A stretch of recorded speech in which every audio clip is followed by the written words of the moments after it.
Hello everyone. आज हम आपके लिए लेके आए हैं अर्थमेटिक प्रोग्रेशन के कुछ एक्स्ट्रा क्वेश्चन जिनको आप लगाएंगे तो आपके बेसिक कॉन्सेप्ट क्लियर होंगे ही होंगे। साथ में आपको एक ट्रिक मिलेगी कि किस तरीके से हम एक्स्ट्रा क्वेश्चन को सॉल्व कर सकते हैं। और कहीं ना कहीं ये इंपॉर्टेंट क्वेश्चन है, लास्ट ईयर के ईयर्स में इस क्वेश्चन को पूछे गए हैं सीबीएसई के द्वारा। तो आइए बढ़ते हैं हम अपने पहले क्वेश्चन की तरफ। लिखा हुआ है the sum of n term of an AP. Sum of n term का मतलब होता है S n is equal to 2 plus 3/2।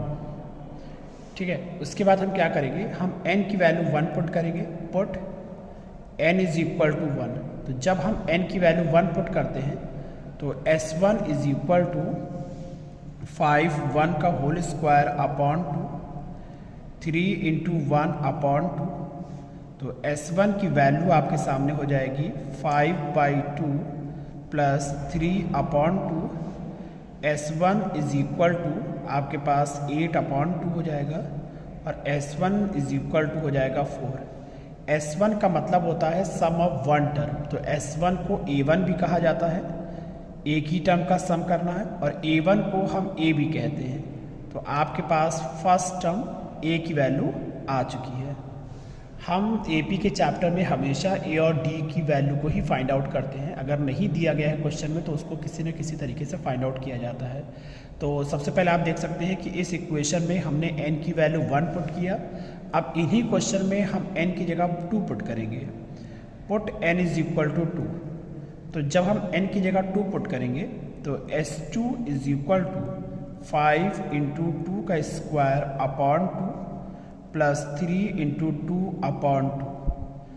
तो 5 इसको हम सॉल्व करेंगे तो ये 2 2 ज़ा 4 अपॉन 2 प्लस 2 से 2 कैंसिल हो जाएगा, ये आपका 3 हो जाएगा। तो s2 इज इक्वल टू, इसको हम कट करेंगे तो 5 दिस 20 का हाफ हो जाएगा 10 प्लस 3। तो s2 की वैल्यू आपकी हो जाएगी 13। अब जैसा कि आपको मालूम होना चाहिए कि S2 का मतलब होता है सम ऑफ दो टर्म, मतलब फर्स्ट टर्म और सेकंड टर्म को हम जब जोड़ते हैं तो उसको लिखते हैं S2। तो A1 plus A2 is equal to हो जाएगा आपके पास 13। A1 की वैल्यू आपको 4 दी गई है, आप A1 की जगह 4 पुट करिए और यहाँ से A2 निकालेंगे।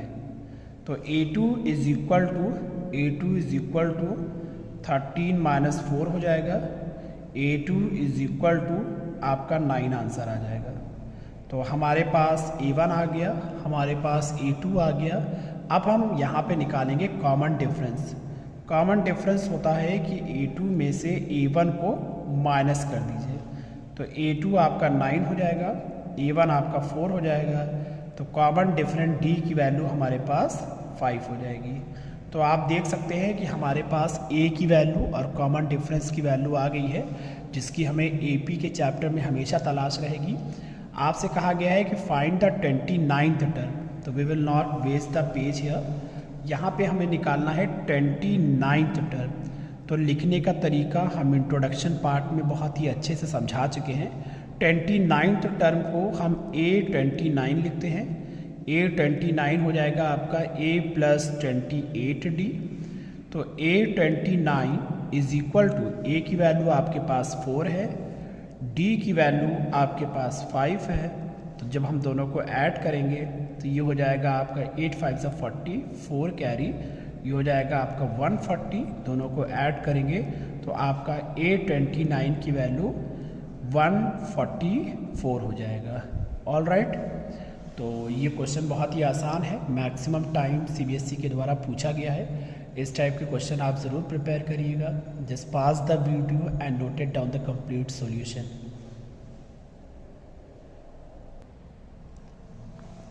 अब हम बढ़ते हैं अपने अगले क्वेश्चन की तरफ, जो अलग लेवल का क्वेश्चन है और इम्पॉर्टेंट भी है। इनके एक्सप्लेनेशन को आप अच्छे से समझिएगा जो हम समझा रहे हैं। क्वेश्चन में कहा गया है कि the sum of first 7 term of an AP is 63। तो सम ऑफ फर्स्ट 7 टर्म, यहाँ पे आप देख सकते हैं S7 दिया गया है। आपको अगर स्टेटमेंट पढ़ के मैथमेटिकल फॉर्म में आप कन्वर्ट नहीं कर पा रहे हैं तब आपके लिए दिक्कत है। इसलिए हमेशा लैंग्वेज को पढ़िए और मैथमेटिकल तो क्वेश्चन में आपने जैसा देखा सम ऑफ फर्स्ट 7 टर्म, तो S7 इज इक्वल टू आपको 63 दिया गया है। डन। उसके बाद आप कह सकते हैं S7 को हम इस फार्मूले से खोलेंगे, Sn is equal to n/2 2a plus n minus 1 into d. तो जहाँ पे n है वहाँ पे 7 लगा दीजिए, तो 7/2 2a plus 7 minus 1 into d is equal to 63। तो 7/2 2a plus 6d is equal to हो जाएगा आपका 63।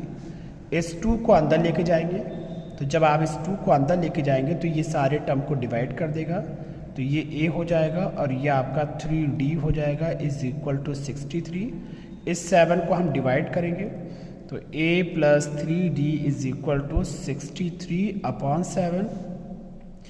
a plus 3d is equal to 7 9 63। यह आपका इक्वेशन नंबर 1 हो जाएगा। क्वेश्चन में आगे कह रहे हैं कि and that of next 7 term. यहाँ पे डैट का मतलब होता है कि जो आप वहाँ निकाले हों पहले, तो पहले आपने सम निकाला है, तो ये सम की बात हो रही है। कह रहे हैं कि सम ऑफ नेक्स्ट 7 टर्म। तो इस क्वेश्चन को और अच्छे समझिएगा यहाँ पे थोड़ा सा, कि स्टार्टिंग के 1 से लेके 7 टर्म तक का सम पूरा आपको दिया गया है, 63 दिया गया है। स्टार्टिंग के 7 टर्म का सम आपको 63 दिया गया है। कह रहे हैं नेक्स्ट 7 टर्म का सम 161 है। तो अब हम क्या कर सकते हैं, हम कह सकते हैं कि इसको लिखने के लिए हम कह सकते हैं कि आगे चल के 14 आया होगा। तो हम कह सकते हैं कि पूरे 14 में से अगर हम स्टार्टिंग के 7 टर्म को माइनस कर दें तो मेरा 7 to 14 आ जाएगा। तो देखिएगा यहाँ पे आपको क्वेश्चन में दिया क्या गया है, दिया गया है कि सम ऑफ 7 to 14, 7 से लेके 14 तक के टर्म, मीन्स आप 7 तक नहीं लेंगे, आप 8 से लेंगे। 8 9 10 11 12 13 14, 8 से 14 तक का सम आपको दिया गया है 161। तो अब आप देख सकते हैं कि 8 से 14 को हम किस तरह ले सकते हैं, पहले से 14 और पहले से 7 को माइनस कर देंगे। तो हम कहेंगे S14 में से S7 को अगर माइनस कर दिया जाए तो ये 161 हो जाएगा। अब S14 को हम कैसे लिखेंगे, S14 को लिखने का तरीका जो आपका होता है वो कैसे होगा, आप देखिएगा। S14 को 14/2 2a plus 14 minus 1 into D. S7 को लिखने का तरीका 7/2 2a plus 7 minus 1 into d is equal to 161। All right. तो अब आप यहाँ पे देख सकते हैं ये हो जाएगा 7 into 2a plus 13d minus 7/2, ये हो जाएगा आपका 2a plus 6d is equal to 161। अब हम 7 को अंदर ले जाएंगे, तो 7 2 ज़ा 14a प्लस 91d, इस 2 को अंदर ले जाएंगे तो ये 2 सारे टर्म्स को डिवाइड कर देगा, तो ये a plus 3d is equal to 161। तो 14a plus 91d minus 7a minus 21d is equal to 161। 14a में 7a को माइनस करेंगे तो 7a हो जाएगा। आप 91 को 21 से माइनस करेंगे तो आपका यहाँ पे 70d इज इक्वल टू 161। अब हम क्या करेंगे, अब हम यहाँ पे 7 से डिवाइड करेंगे। 7 से डिवाइड करने का मतलब है a plus 10d is equal to 7 2 ज़ा 14 7 3 ज़ा 21। ये आपका इक्वेशन नंबर 2 आ जाएगा। अब आप इन दोनों इक्वेशन नंबर 1 और इक्वेशन नंबर 2 को एलिमिनेशन मेथड से सॉल्व करेंगे, a और d की वैल्यू निकालेंगे। तो हम कहेंगे सब्ट्रैक्ट इक्वेशन 2 बाई इक्वेशन 1। तो a plus 10d is equal to 23, a plus 3d is equal to 9। तो यहाँ पे हम सब्ट्रैक्ट करेंगे तो a से a कैंसिल हो जाएगा और यहाँ पे आपका हो जाएगा 7d इज इक्वल टू, यहाँ पे आपका कितना हो जाएगा, आपका यहाँ पे जब इसको हम इसको सब्ट्रैक्ट करेंगे तो ये मेरा 14 हो जाएगा और यहाँ से d की वैल्यू हमारे पास 2 आ जाएगी। तो इस d की वैल्यू को हम इक्वेशन नंबर 1 में पुट करेंगे। जब आप इसको इक्वेशन नंबर 1 में पुट करेंगे तो a plus 3 into 2 is equal to 9, तो a plus 6 is equal to 9, तो a की वैल्यू आपकी 3 हो जाएगी। आप देख सकते हैं आपके पास a और d दोनों की वैल्यू है। आपसे कहा जा रहा है फाइंड द AP, तो AP में सबसे पहले हम a लिखते हैं, उसके बाद हम d की वैल्यू को ऐड करते रहते हैं। इसमें हम 3 ऐड करेंगे 5 हो जाएगा, फिर 2 ऐड करेंगे 7 हो जाएगा, फिर 2 ऐड करेंगे हमारे पास 9 हो जाएगा। इस तरीके से हम पूरी AP लिख सकते हैं। ओके, तो उम्मीद है कि आपको ये पूरा कंप्लीट सॉल्यूशन समझ में आया होगा। आप इस सॉल्यूशन को अपने नोटबुक में नोट कर लीजिए। अब हम बढ़ते हैं अपने अगले क्वेश्चन की तरफ, जिसमें कहा गया है कि find the sum of n term of n AP। Question की लैंग्वेज को पढ़ के आप ज़रूर समझें कि क्या उसमें पूछा गया है। Find the sum of n term of n AP, इसका मतलब होता है आपको SN निकालना है। उसके बाद कह रहे हैं फर्स्ट टर्म a की वैल्यू हम लेंगे x हो जाएगा। लास्ट टर्म आप देख सकते हैं, लास्ट टर्म an की वैल्यू आपको y दिया गया है। an को हम लिखते हैं a plus n minus 1 into d is equal to y हो जाएगा। यहाँ पे कॉमन डिफरेंस भी आपको दिया गया है, तो यहाँ पे हम फर्स्ट टर्म ax की वैल्यू x रखेंगे। कॉमन डिफरेंस आप क्वेश्चन में देख सकते हैं, d की वैल्यू आपको 1 दी गई है, तो d की वैल्यू यहाँ 1 रखेंगे। उसके बाद n minus 1 is equal to y minus x हो जाएगा। n की वैल्यू हमारे पास 1 प्लस वाई माइनस एक्स, ये हमारी n की वैल्यू हो जाएगी। जैसा कि क्वेश्चन में कहा गया है कि हमें Sn निकालना है, तो Sn का फार्मूला हम यहाँ पे कह सकते हैं कि Sn की हमें 2 फार्मूले पता है, n/2 a प्लस l। इस फार्मूले को यहाँ पे हम लगा सकते हैं। n की वैल्यू हमारे पास कितना है, हमारे पास n की value 1 plus y minus x upon 2। a की वैल्यू हमारे पास कितनी है, a की वैल्यू हमारे पास x है, और yes the value of l का मतलब होता है last term, that is nth term, जो आपको दिया गया है y। तो हम कह सकते हैं Sn का फार्मूला हमारे पास हो जाएगा 1 प्लस x दूसरे ब्रैकेट में x प्लस वाई अपॉन 2। ये हमारा आंसर होगा। उम्मीद है कि आपको ये भी क्वेश्चन समझ में आ गया होगा। अब हम देखते हैं अपना अगला क्वेश्चन, जिसमें कहा गया है कि if the sum of first n term means sum of first n term Sn की value 3n square plus 5n दिया गया है। यहाँ पे हम n की वैल्यू 1 पुट करेंगे। सबसे पहले put n is equal to 1, तो S1 इज इक्वल टू 3 का होल स्क्वायर प्लस 5 इंटू 1, तो S1 की value 3 plus 5, S1 is equal to 8 हो जाएगा। S1 का मतलब A1 होता है, तो A1 की वैल्यू हमारे पास 8 आ जाएगी। A1 को हम A भी कहते हैं, तो A की वैल्यू भी हमारी कितनी हो गई 8। आप A1 कहिए या A कहिए, दोनों का सेंस एक होता है। उसके बाद लिखा है इट्स kth टर्म,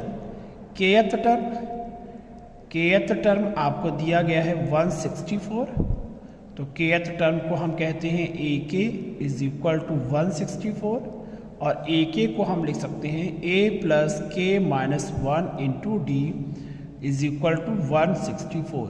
A की वैल्यू 8 हो जाएगी, K माइनस 1 इंटू डी। अब क्वेश्चन अराइज होता है कि हम D कैसे निकालेंगे। तो आपने अगर यहाँ पे n की जगह 2 पुट कर लिया होता तो आपका S2 आ गया होता।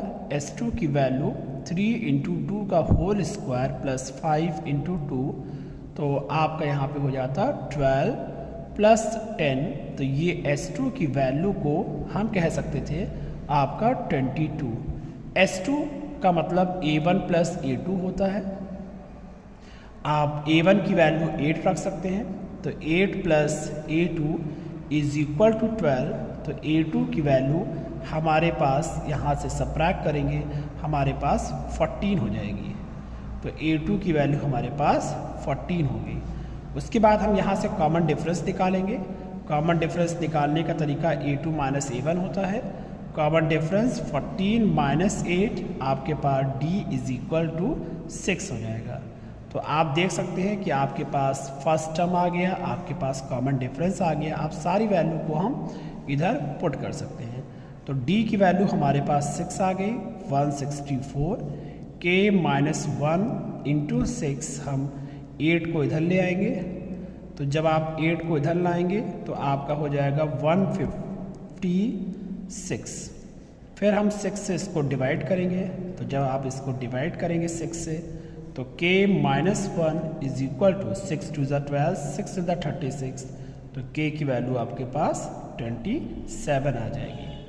उम्मीद है कि ये भी क्वेश्चन आपको समझ में आया होगा। इस क्वेश्चन में आप करिएगा क्या, सबसे पहले आप Sn में n की वैल्यू 1 पुट करिएगा। उसके बाद आप Sn में n की वैल्यू 2 पुट करिएगा। 1 पुट करने पे A1 आ जाएगा, 2 पुट करने पे आपको A1 प्लस A2 आ जाएगा। इन दोनों को निकालिएगा, कॉमन डिफरेंस निकालिएगा, उसके बाद यहाँ पे आइएगा kth टर्म में। ऑल राइट, उम्मीद है कि ये क्वेश्चन आपको समझ में आया होगा। तो आप इसको नोट कर लीजिए। उसके बाद हम बढ़ते हैं अपने अगले क्वेश्चन की तरफ।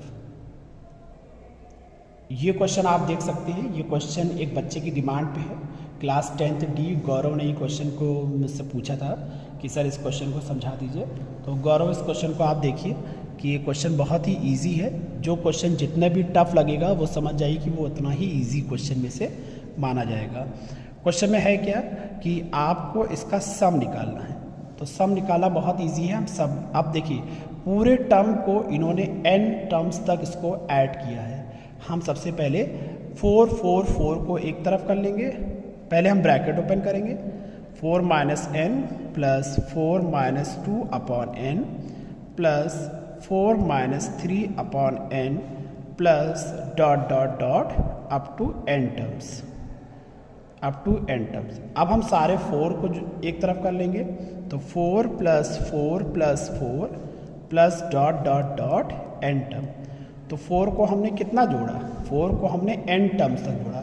यहाँ 4 है, यहाँ 4 है, यहाँ 4 है, तो 4 कितनी बार आएगा, n टर्म तक जाएगा। उसी तरीके से जो बाकी टर्म बचा हुआ है उसको आप अलग लिख सकते हैं। बाकी टर्म को हमने अलग लिख लिया है। डन। कहाँ तक, n टर्म तक। सब कुछ n टर्म तक जा रहा है, इसलिए कंफ्यूज मत होइएगा। अब देखिए 4 को अगर हम 2 बार जोड़ते हैं तो 4 प्लस 4 इंटू 2 कहते हैं। 4 को 3 बार जोड़ेंगे तो 4 इंटू 3 कहेंगे। 4 को n बार जोड़ेंगे तो आप लिखेंगे 4 इंटू n। माइनस का साइन हम यहाँ कॉमन लेंगे, 1 अपॉन n को भी कॉमन ले लेंगे। तो आप अंदर देख सकते हैं कि 1 plus 2 plus 3 plus dot dot dot n term तक आपका यहाँ बचेगा। उसके बाद आप देख सकते हैं कि ये आपका 4n है, 4n माइनस 1 अपॉन n। अब यहाँ पे क्या करना है, ये आपकी एक सीरीज़ है जिसको आप यहाँ पे Sn के फार्मूले से सॉल्व करेंगे। Sn का फार्मूला होता है n upon 2a plus n minus 1 into d। तो Sn का फार्मूला ये होता है। इसी के हिसाब से हम फार्मूला लगाएंगे। तो n अपॉन 2a, a की वैल्यू अगर हम देखें तो 1 है। फिर n minus 1 into D, D की वैल्यू भी देखें तो 1 हो जाएगा। और इस ब्रैकेट को हम यहाँ क्लोज कर देंगे। तो 4n माइनस 1 अपॉन n, ये हो जाएगा n अपॉन 2, ये हो जाएगा 2 plus n minus 1 like this. उसके बाद हम सॉल्व करेंगे तो 4n minus 1 upon n multiplied by n upon 2। यहाँ पे 2 में से 1 माइनस होगा तो 1 प्लस n, ये हो जाएगा।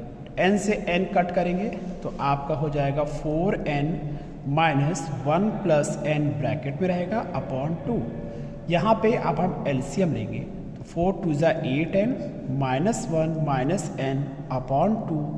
8n को n से माइनस करेंगे तो 7n माइनस 1 अपॉन 2 आपका Sn की वैल्यू आ जाएगी। तो ये भी क्वेश्चन बहुत इजी था। तो ये याद रखिए कि जितना क्वेश्चन आपको टफ लग रहा है, अब ये मान के चलिए कि वो सारे क्वेश्चन आपके लिए इजी होते हैं। ऑल राइट, तो कोई भी कंफ्यूजन इस क्वेश्चन से रिलेटेड हो तो आप कमेंट बॉक्स में ज़रूर मैसेज कर सकते हैं। इस क्वेश्चन को समझने से पहले हम आपको थोड़ा सा बताना चाहेंगे कि एपी हम उसी में होता है जब a, 7, b, 23, c ये सीक्वेंस एपी में तब कहलाएगा जब आपके दो टर्म के बीच का डिफरेंस सबका बराबर होगा तो वो एपी में कहलाएगा। तो हम कह सकते हैं कि हम बाद वाले को पहले से माइनस करेंगे, जितनी वैल्यू इन दोनों को माइनस करने पे आनी चाहिए उतनी ही वैल्यू इन दोनों को माइनस करने पे भी आनी चाहिए। तो b minus 7 is equal to 23 minus b is equal to c minus 23। तो इन दोनों को माइनस करिए, इन दोनों को करिए, इन दोनों को करिए, इन दोनों को करिए, आपका आंसर सब बराबर आना चाहिए। डन, तभी ये एपी में कहलाएगा। अगर बराबर नहीं है तो एपी में ये नहीं कहलाएगा। अब हम इन दो पेयर को लेते हैं तो 7 minus a is equal to b minus 7 इधर आ जाएगा। 7 plus 7 is equal to a plus b, तो 14 is equal to a plus b. तो a प्लस b की वैल्यू हमारे पास 14 आ जाएगी। ये आपका इक्वेशन नंबर 1। उसके बाद हम बढ़ते हैं नेक्स्ट पेयर की तरफ। अब हम इन दोनों पेयर को लेंगे साथ में। तो जब आप इन दोनों पेयर को लेंगे तो b minus 7 is equal to 23 minus b. अब यहाँ से हम क्या करेंगे, b एक तरफ आ जाएगा आपका, ये plus b is equal to 23 plus 7, तो 2b इज इक्वल टू 30। तो b की वैल्यू कितनी होती है 15। यहाँ से हमारी b की वैल्यू आ गई। इस b की वैल्यू को इक्वेशन 1 में पुट कर दीजिए। Put value of b in equation 1। तो a plus 15 is equal to 14। तो a is equal to 14 minus 15। तो a की वैल्यू हमारे पास -1 हो जाएगी। आप देख सकते हैं कि हमारे पास a और b आ चुका है। अब हम अगले दूसरे पेयर को लेते हैं। अगला दूसरा पेयर हमारे पास आप देख सकते हैं 23 minus b is equal to c minus 23 है। b की वैल्यू हम पहले ही से ही निकाल चुके हैं, -15 is equal to c minus 23। उसके बाद हम इस 23 को भी इधर ले आएंगे। तो 23 plus 23 minus 15 is equal to c। तो 46 minus 15 is equal to c। अब आप देख सकते हैं ये हो जाएगा मेरा 31। तो c की वैल्यू हमारे पास 31 आ गया। तो हमारे पास a, b और c की वैल्यू आ चुकी है। अब अगर हम इनको AP में लिखें तो -1, 7, 15, 23 और 31 आर इन AP। आप देख सकते हैं कि इन सबके बीच में 8 का कॉमन डिफरेंस आ रहा है। तो जिनके बीच में कॉमन डिफरेंस बराबर आएगा तो वही सीक्वेंस हमारा AP कहलाएगा। इस टाइप के क्वेश्चन एग्जाम में अक्सर देखे गए हैं, तो इस पे भी आप प्रैक्टिस ज़रूर कर लीजिए। तो just pass the video and noted down the complete solution. अब हम बढ़ते हैं अपने अगले क्वेश्चन की तरफ। इस टाइप के क्वेश्चन आपके एग्ज़ाम में 100% देखे गए हैं। ये मत सोचिए कि ये क्वेश्चन नहीं आएगा। इस टाइप के क्वेश्चन आपको एग्ज़ाम में ज़रूर मिलेंगे, इसीलिए आपको स्पेशल अलग से वीडियो बना के इस क्वेश्चन की प्रैक्टिस कराई जा रही है। कह रहे हैं determine the value of k।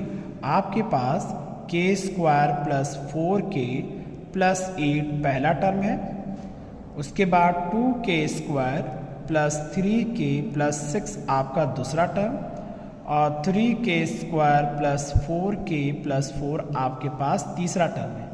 ये तीनों टर्म AP में तब होगा जब इनके बीच का कॉमन डिफरेंस आपस में बराबर होगा।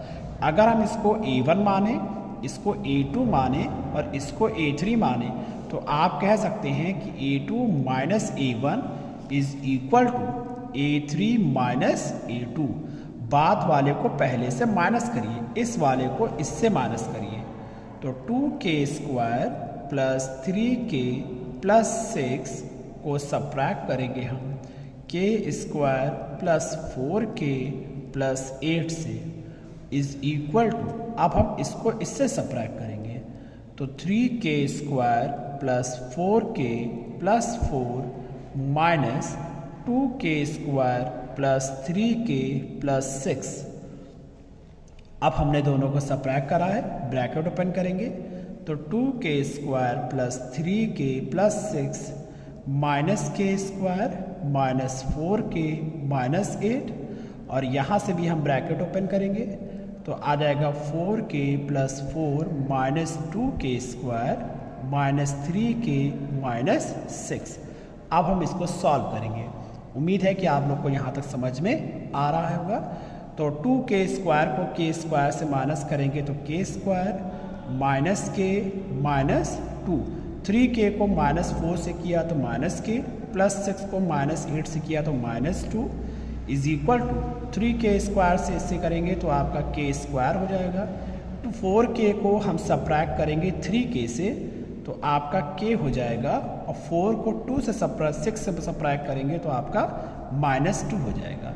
अब सारे टर्म्स को आप इक्वल के इधर लेके आइए तो k square minus k minus 2 minus k square, ये इधर आएगा तो माइनस k, ये इधर आएगा तो आपका plus 2 is equal to 0। k square से k स्क्वायर कैंसिल हो जाएगा, 2 से 2 कैंसिल हो जाएगा, आपके पास minus 2k is equal to 0, और हमारे पास k की वैल्यू 0 आ जाएगी। तो ये क्वेश्चन जितना टफ दिखेगा आपको वो क्वेश्चन उतना ही इजी होगा, थोड़ा सा आपको अपना एफर्ट लगाना होगा। तो just pass the video and note it down the complete solution in your notebook. अब हम देखेंगे अपने वर्कशीट 2 के बारे में। ये आपका होमवर्क रहेगा और आप देख सकते हैं कि पहला क्वेश्चन बहुत ही इजी है कि m times the mth term of n AP is equal to n times is nth term. तो आपको शो करना है कि m प्लस n टर्म जो होता है वो 0 होगा। ये क्वेश्चन आपके लिए भी इजी हो जाएगा। इतना वीडियो अपलोड कर देने के बाद अगर आप वर्कशीट 2 नहीं लगा पा रहे हैं तो आप वीडियो को दोबारा देखें, जिससे कि आप अपने बेसिक कॉन्सेप्ट को क्लियर कर सकें। Question number 2, 101%। आप 10 इयर्स का प्रीवियस ईयर का क्वेश्चन पेपर उठा के देख लीजिए। अगर आपको ये क्वेश्चन नहीं मिलेगा तो आप ये नहीं कह सकते कि इस क्वेश्चन की इम्पोर्टेंस नहीं है। ये क्वेश्चन हर साल आया है और ये इम्पॉर्टेंट है और आपको भी इस साल भी ये मिलेगा। इस वजह से हमने इसको 101% लिखा हुआ है। फॉर व्हाट वैल्यू ऑफ के, ये AP में होगा। उसके बाद क्वेश्चन नंबर 3 दिया है, क्वेश्चन नंबर 4 दिया है, क्वेश्चन नंबर 5 दिया है। तो आप इस वीडियो को पास करके क्वेश्चन को नोट कर लीजिए, उसके बाद इसको सॉल्व करिए और इसके आंसर आप कमेंट बॉक्स में मुझे टेक्स्ट करिए। तो उम्मीद है कि आपको आज का लेक्चर समझ में आया होगा। अगर आपके कोई डाउट्स हैं, कोई क्वेरीज हैं तो आप इनबॉक्स में मैसेज करके अपने क्वेरीज का सॉल्यूशन ले सकते हैं। ओके, तो इसी तरीके से अगर आपने इस वीडियो को लाइक शेयर सब्सक्राइब कर लिया है तो बाकी अपने फ्रेंड्स को भी लाइक सब्सक्राइब और शेयर ज़रूर करवाइए, क्योंकि ये हम वीडियो आप लोगों के लिए बहुत ही बेनिफिट रहेगी बोर्ड एग्ज़ाम के पॉइंट ऑफ व्यू के लिए। ओके क्लास, तो मिलते हैं हम लोग अपने अगले वीडियो में। Till now just take care, और नए वीडियो हमारी क्वाड्रेटिक इक्वेशन पे होगी, तो तैयार रहिए क्वाड्रेटिक इक्वेशन चैप्टर नंबर 4 के लिए। Thank you and have a nice day.